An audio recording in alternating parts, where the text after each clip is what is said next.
pessoal, tudo bem? Vou apresentar aqui para vocês um caso de melhorias de processo, onde tinha um processo de sucateamento inicial a 10%. Eu sou engenheiro Paulo Miyamoto, sou mestre em qualidade e produtividade e sou Black Belt na metodologia Six Sigma. Muito bem, nesse projeto aqui real que foi realizado, algumas frases o pessoal falava no início, que a gente anota, para depois no final a gente relembrar como experiência vivida. Então uma delas era o seguinte: sabemos que a solução pelo padrão de outras fábricas no exterior precisa climatizar toda a fábrica com investimento de milhões. Ou, ainda mais nessa fábrica antiga de 30 anos, é muito antiga, acreditamos que pequenas melhorias podem ser feitas para pequenos resultados. Já aplicamos as melhores práticas recomendadas para a nossa realidade. E não temos o budget necessário. Então, era essa as principais frases no início, né? Logo no início do projeto. Mas a primeira pergunta que a gente faz quando vai iniciar um projeto é o seguinte: que altura ou nível que nós estamos?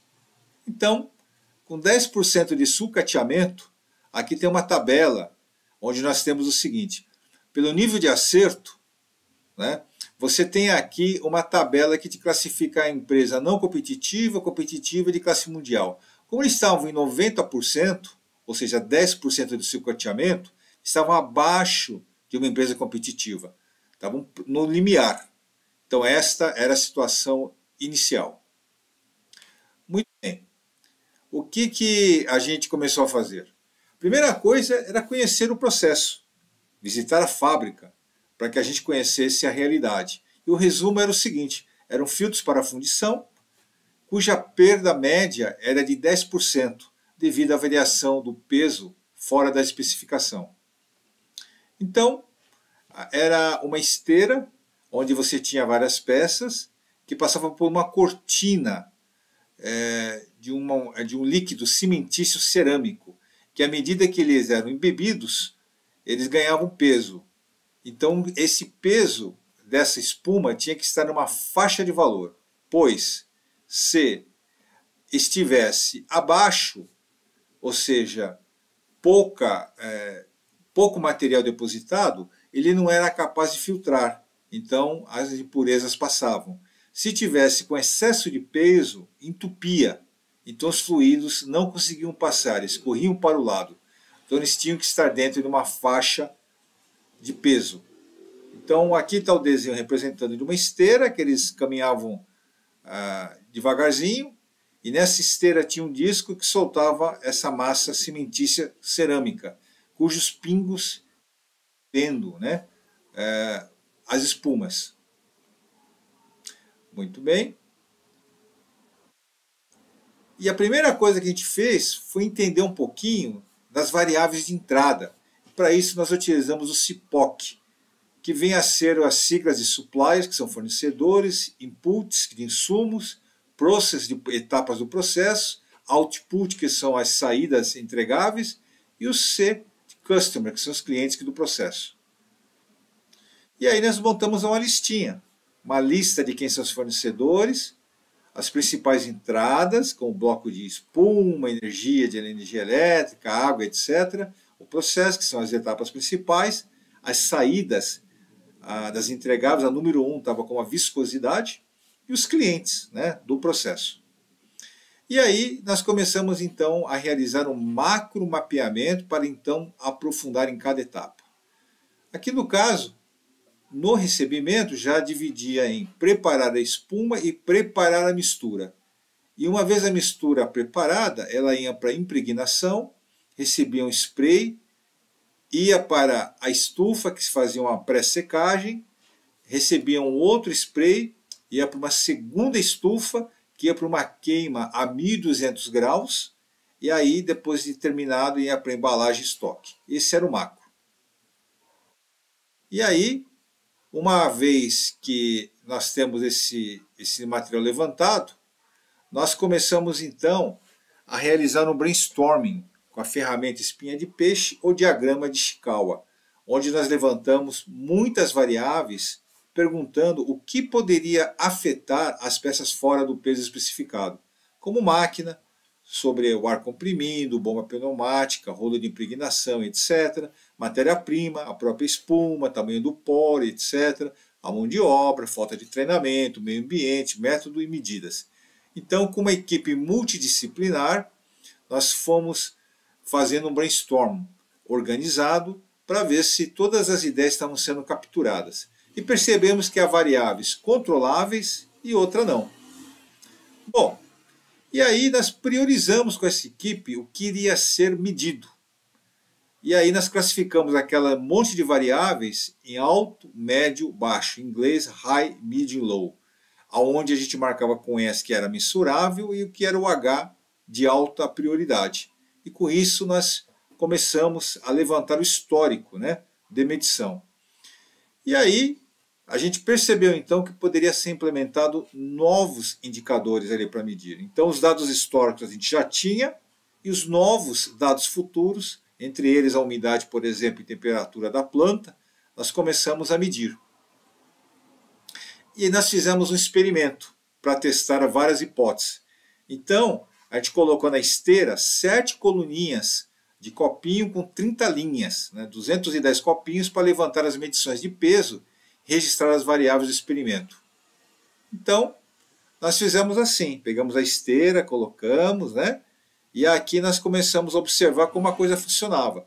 E aí nós começamos a medir as principais variáveis, entre elas é o aperto, nível de enchimento, o operador e o peso dessas colunas ali, né?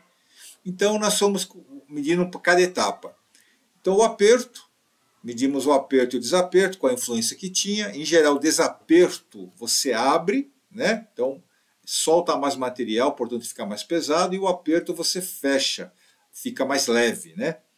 E aí nós utilizamos, né, para medir o peso, o conceito de quartil, utilizando a ferramenta chamada boxplot, que nada mais é do que você dividir em partes iguais, em 4 partes iguais a amostra, né? Aqui no meio é a mediana, que é o elemento do meio, e aí nós podemos ter pontos fora da curva, que a gente chama de outliers. E aí o experimento mostrou isso. A coluna 1, você tinha uma maior dispersão, né? A mediana e a média maior em relação à última coluna aqui da direita, que tinha uma menor dispersão e menor peso. Isso denotava que tinha uma diferença geométrica que precisava ser corrigida na abertura, né, da dispensa do líquido cimentício. Então, de um lado estava mais aberto e mais variável, do outro estava mais fechado e mais constante. E nós também tivemos 3 bateladas de experimento, né, durante o experimento. E a gente mediu o efeito dessa batelada. Estatisticamente, não havia diferença entre as bateladas. E o método de ajustar a máquina era o seguinte: conforme o peso estava superior, o operador fechava. E se tivesse com peso abaixo, o operador abria. E usava para isso um martelinho de ouro, né? Então ele dava toques no parafuso, afrouxava e dava toque na régua usando um martelinho de borracha. Essa que era a técnica, né? Muito bem. E aí nós começamos a comparar então como que era a influência do operador, né? Embora o operador 1 tivesse levemente uma média menor do que o do operador 2, mas estatisticamente são iguais, né? Então a variação é grande entre os dois, né? Então o método entre eles não era muito preciso. Nós fizemos isso por turnos, né, e por produtos. Então o comportamento foi similar nas diversas experiências que a gente fez. E aí, um dos controles que a gente logo de cara começou a implementar foi o tal do CEP, Controle Estatístico de Processo, para monitorar tendências. E o CEP precisa ter paciência. Não é mexendo na hora no leme, por exemplo, de um barco, que o barco muda de direção. Você tem que mudar e aguardar um tempo para que o barco comece a mudar o rumo. Assim, né? Então, os movimentos constantes do leme ou na variável nem sempre refletem imediatamente a mudança da direção. E com isso, o CEP ele vai nos mostrando uma tendência, né? Para que a gente possa verificar como está o andamento do ajuste dessas variáveis. Bom, outro fator que tinha que era o seguinte: depois que as peças estavam prontas, tinham peças que poderiam estar acima do peso e abaixo do peso. Porém, o que acontece? Se a peça tivesse... aqui está uma correia, né? Aqui é um exemplo ilustrativo, e aqui é a trajetória do material aprovado, né? Então, o material aprovado passa, material que tivesse diferente, o jato de ar empurrava para o anteparo e caía, onde provocava lascas, né? E essas lascas, essas peças lascadas, não podiam ser aproveitadas, né? Então, infelizmente, tinha uma perda. E as peças que tivessem com peso menor poderiam ter oportunidade de serem aproveitadas, porque você daria mais um banho em cima delas para que ganhasse o peso correto. Muito bem. Qual foi a ideia implementada para não lascar? Então, foi colocar no funil, né, em vez de um anteparo, e aí, quando a peça passava, peça boa, a peça ruim,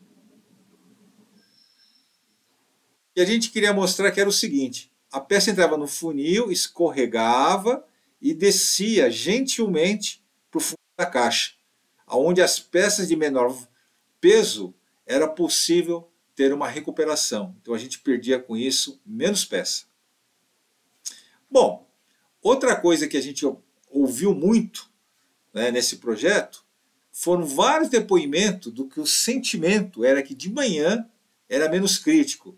As peças tinham menos perda. E à tarde, após o almoço, devido ao aumento da temperatura, né, a perda era maior. Então a gente começou a medir temperatura e umidade. Então a gente instalou um aparelho, né, e percebeu que a correlação era de 95%, uma correlação negativa. Quanto maior a temperatura, menor a umidade. E aqui está como que a temperatura se comportava em umidade. Durante a madrugada, a temperatura era baixa e a umidade era alta. Durante o dia, esquentava a partir das 8 da manhã, atingindo seu ápice 3 horas da tarde. E a umidade, na mesma proporção, era alta e caía para o seu mínimo 3 horas da tarde, quando estava mais quente a fábrica. E aí a fábrica, até a meia-noite, né, ela ia cair na temperatura, né, e a umidade também ia subindo, né, e aí retornava o seu ciclo aqui. Então a gente observou isso. Muito bem. Fizemos diversas mudanças. E essas mudanças foram um custo muito menor, né, do que implementar o sistema do ar-condicionado. Vamos lá as principais. Então, as principais eram o seguinte: a cuba onde era misturada, o que acontecia? Ela era aberta e secava. E com isso, começava bem de manhã e conforme esquentava, o líquido começava a ficar com grumo. E aí o grumo ele entupia e com isso falhava. E aí nós colocamos uma tenda de climatização, né, onde tinha umidade constante, independente da temperatura e umidade externa. Com isso, a viscosidade, que era o fator mais importante, ficava constante, né, e com isso a gente conseguiu ter uma queda constante. E logicamente aquela abertura que a gente viu, a gente ajustou, né? Então trocamos a abertura, colocamos de um material mais rígido, e a calibração para ajustar a entrada, em vez de usar um martelete, que era o que usava, né, martelinho de borracha, nós colocamos então um parafuso, né, com uma régua de milímetros. Então a gente registrava quantos milímetros estava sendo ajustado e com isso tinha uma ciência, né, para ajustar. Não dependia mais do operador de 30 anos de experiência de manhã e nem do operador de 5 anos de experiência à tarde para a noite. Então qualquer um conseguia ajustar mexendo no parafuso. E outra coisa importantíssima, fator importante, que é o fator humano. O negócio era o seguinte: o valor da pesagem era reportado pelo operador. E o operador, no início, muitos anos atrás, ele fazia o seguinte: ele reportava a verdade e quando estava fora, seja abaixo ou muito acima, ele recebia, o nome dele estava escrito lá na parede, dizendo que foi no turno dele que teve desvio. E com isso, a incidência repetida em cima disso, devido à temperatura e umidade, né, o nome dele ficava marcado. Então, e a bronca que ele levava basicamente é: ajusta a máquina. E ele pensou, bom, se é para ajustar a máquina, eu mesmo ajusto, não preciso eu levar bronca. Então, quando o valor estava muito acima, ele reportava um valor no limiar e ele mesmo fazia o ajuste. Só que esse valor que estava acima, ele já havia produzido centenas de peças ruins, né? Então ele não tinha coragem de dizer a verdade. Então a gente, percebendo isso, colocamos uma balança automatizada, né, para que capturasse o dado independente da informação do homem, né? Então isso começou a ter valores verdadeiros em cima. E com isso, o resultado final de várias implementações, cuba, relógio, medidores, termigrômetro, nova máquina misturadora, misturador, troca de balança antiga por uma nova, modificador, kit de peça padrão para a gente saber se a calibragem estava boa da balança, né? Tudo isso fez o seguinte, embora o valor médio não mudou, quer dizer, o valor é mínimo na casa decimais, mas uma coisa é muito importante, o desvio padrão despencou, né? Despencou muito, ou seja, aquela variação dentro do valor, ele mudou. E com isso, a gente reduziu de 10% de perda para 0,25% de perda. Uma melhoria de 40 vezes em cima do valor. E com isso, aquele fator de 10% virou 0,25%, né? E aí você tem aumentou acima, né, desse valor, né? E com isso você teve um padrão de classe mundial, né? Então o valor foi subindo, subindo, subindo, até chegar no nível 5 sigma, né? Então ele conseguiu pular, né, da última faixinha para essa aqui.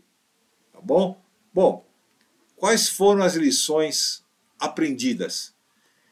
Então, dos vários palpites que a gente ouviu e trazia o time, a gente buscava perguntar se a argumentação é boa, por que a gente não testa, né? Outra coisa, você sempre chamar as pessoas que sempre concordam com a mesma ideia, não traz ideia diferente.